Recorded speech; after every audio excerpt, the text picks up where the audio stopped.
Welcome back, everyone. We're here today with episode 2444 of the Cabral Concept. This is part one of our Cabral House Calls each and every Saturday and Sunday, bringing you about 6 questions per day from our community, trying my best to answer those for you on all things health, wellness, and anti-aging. So let's dive right into the show. I can't wait to see today's questions. I'm actually just opening up the massive volume of questions that come in from the community.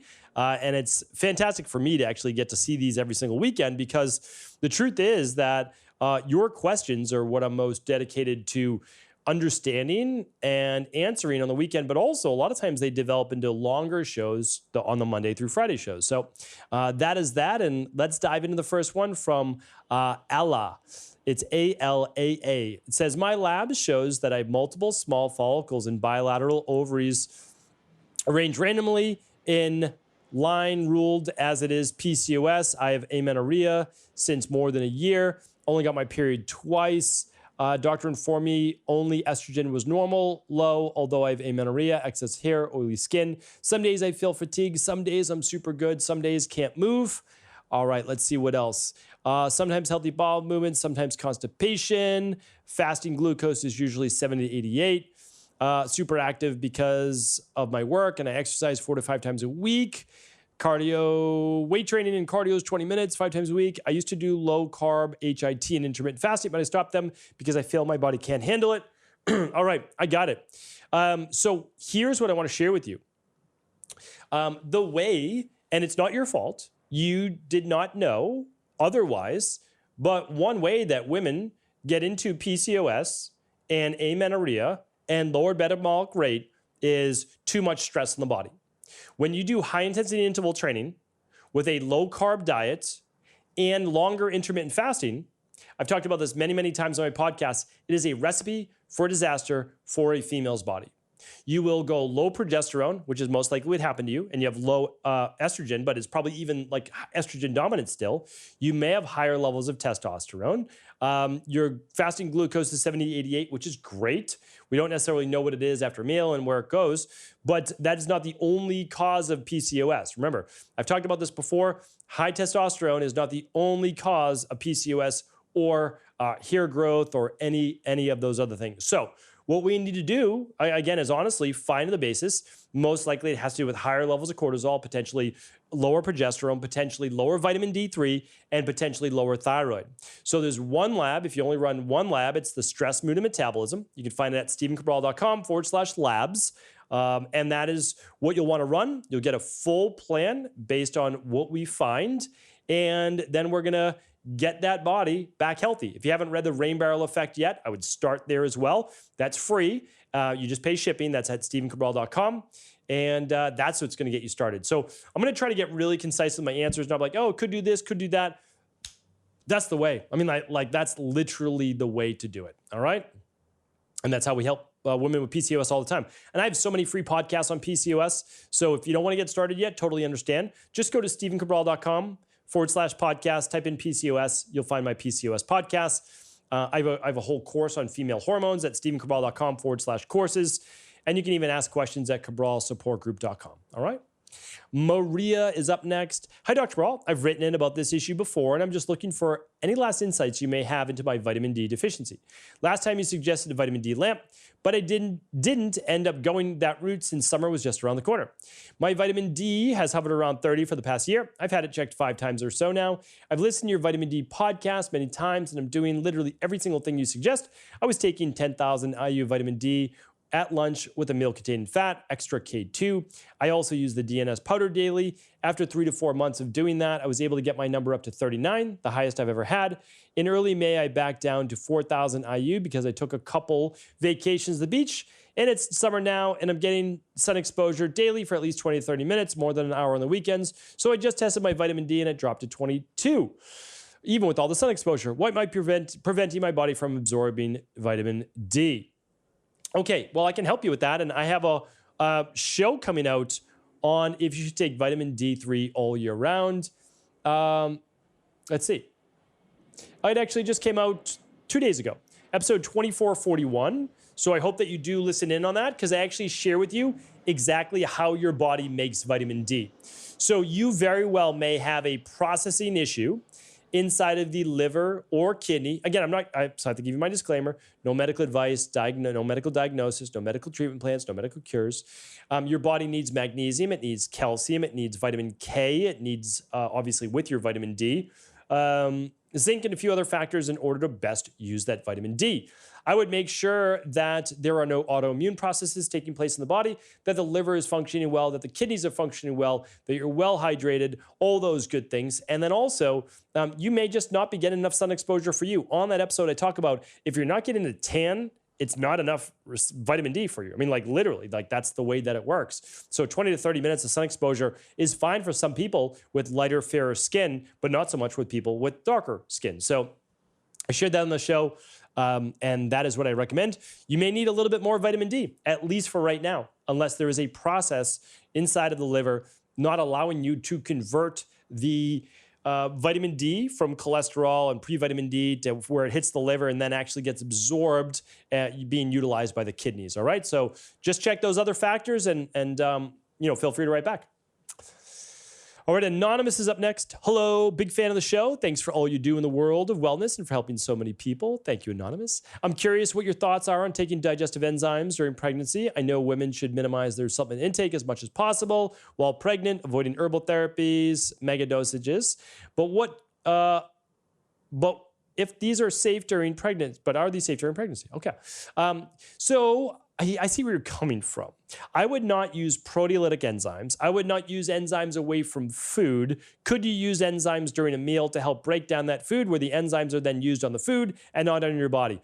Yeah, you could. You could. I'm not going to say that you can't. I wouldn't use more than a digestive enzyme at a whole food meal, and I would take it with the meal, not on an empty stomach, so it's not working through the body. And again, there's no real evidence showing that it's negative in any way, even if you took proteolytic enzymes, but I still don't recommend it. So, that's that. Would I feel comfortable? Yeah, my wife has actually taken some digestive enzymes. She does actually really well with digestive enzymes. So she uses them at each meal. It's very, very helpful for her, whereas I don't get as much benefit. I like them, but I don't get as much benefit. So yeah, that's that. I mean, that's total personal choice. If you don't need them, then you won't use them. That's how I always feel about it. Try ginger tea first. Yeah, that's what I would do. And then maybe just one. All right.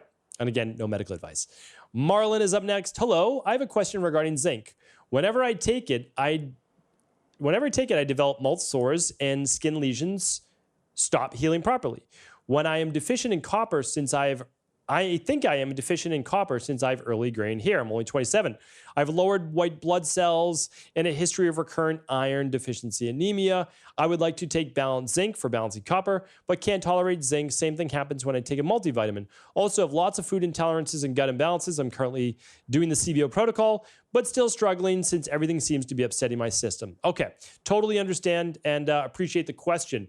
My biggest recommendation, though, is, believe it or not, is actually fixing the gut. Because we're going to start to fix things or talk about these single nutrients while actually talking about like what is going on with the digestive system. So the very best thing, in my opinion, no medical advice, would be to do a 21-day functional medicine detox.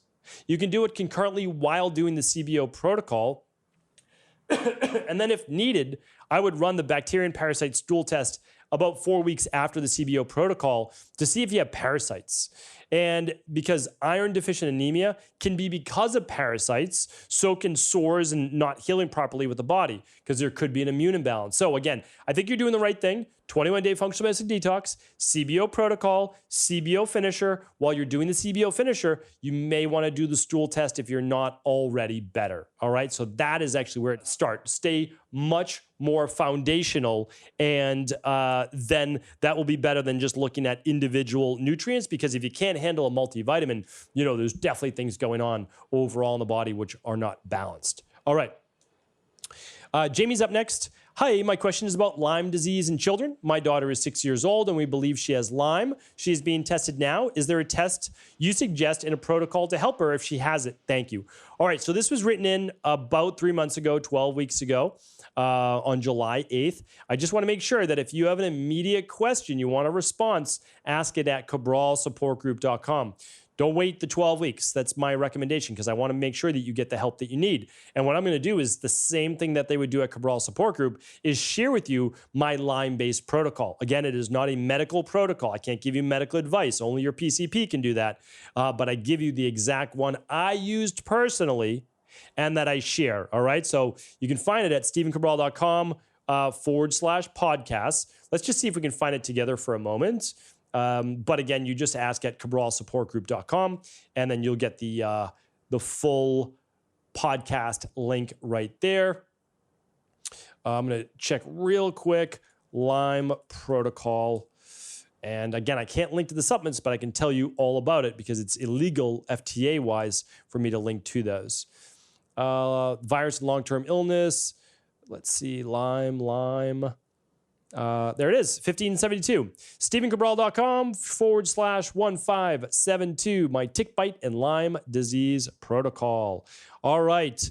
One more question for the day, and it is from Darren. Darren says, good day. What are your thoughts on, I can't say the doctor's name, the Carnivore MD saying to avoid seeds, roots, stems, vegetables because they're harmful to the human body in favor of meat, organ meat, fruit, honey, and white rice occasionally. All right. I've done a whole podcast in this too called something on the Carnivore Diet. So again, please write into cabralsupportgroup.com. Say, hey, could you share with me Dr. Cabral's podcast on the Carnivore Diet? And they will share with that exactly what it is. I go through the human digestive tract. I go through the biology of a carnivore's digestive tract and their nocturnal vision versus a human's digestive tract and their non-nocturnal vision. But the funny thing is, this Carnivore MD, they were on a famous podcast a few years back saying that you should only eat meat, and they only ate meat. Now they eat meat and they eat fruit and they eat honey. Sometimes they eat yogurt, and now they eat white rice, right? So it's like, what are you doing? What are you doing? Like, you just go with the wind. If they did the original research appropriately and not cherry-picked it saying, oh, this contains lectins, this contains that. Okay, well, sure. Who is affected by lectins? Not everyone. People with gut imbalances, Th2 hypersensitivity. Why? We should rebalance that when, by the way, the longest lived people eat nuts and tubers and different types of ancient-based grains. Like, that is the longest lived people. Oh, and by the way, the only non-inflammatory fats are plant-based ones, olives, avocados, etc. It doesn't mean that I don't think you can eat meat products or organ meat. I do. Hey, what if you eat organ meat every day? Well, especially liver, you might have high levels of vitamin A, or you might have too high levels of purines. So again, people sell you a diet. They sell you it, right? And I don't think it's appropriate, especially since this particular doctor said only eat meat. Now they're saying, oh, you can have some honey. Oh, you can have some grains. Oh, you can have some fruit, but only the ones that I tell you, right? Because they contain all of this powerful knowledge that somehow they're the only one that ever found out. And so if you're changing your dogma every year or 2 years, I'm sorry, but it's not okay. It's not okay, because you're an authority as a doctor. Now you're sharing information that's harmful to people, and they know it's harmful, and they never said otherwise, which they said, sorry, I harmed everybody a couple years back by telling them to only eat meat, right? So, all right, that's how I feel. And I was being nice, by the way, right there.